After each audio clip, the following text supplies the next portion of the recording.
आज आपण बटाट्याची उपवासाची शेव कशी बनवायची ते पाहूया. बटाटे उकडून सोलून घेतलेले आहेत. लाल मिरची, मीठ घेतलेलं आहे. भाकरीचं आणि शाबूत तांदळाचं दळून पीठ घेतलेलं आहे.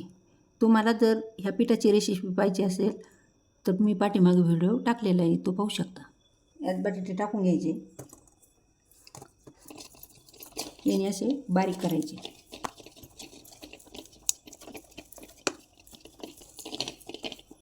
बटाटे बारीक करून घेतलेले आहेत. त्याच्यात लाल तिखट टाकायचं, ते पण तुमच्या आवडीनुसार टाकायचं. मीठ टाकायचं.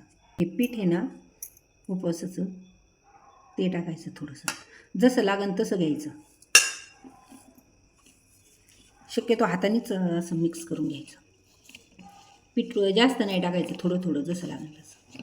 मी फक्त 2 चमचेच घेतलेलं आहे मीठ.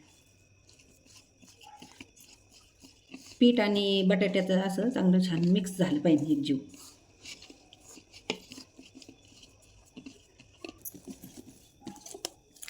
हे झालेलं आहे आपलं. आता आपण शेव काढून घेऊया. सोऱ्या घेतलेल्या आहे, याच्यात आपण हे पीठ टाकून घेऊया.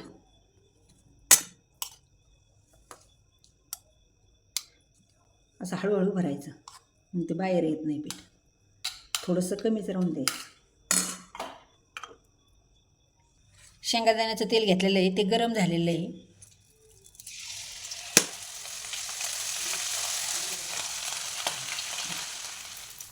ही पलतून टाकायची अशी.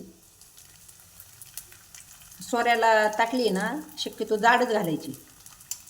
पहा किती छान झालेली.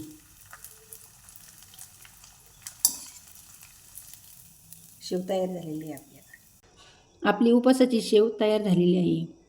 तुम्ही नक्की करून पहा. आवडल्यास शेअर, लाईक आणि सबस्क्राईब करायला विसरू नका.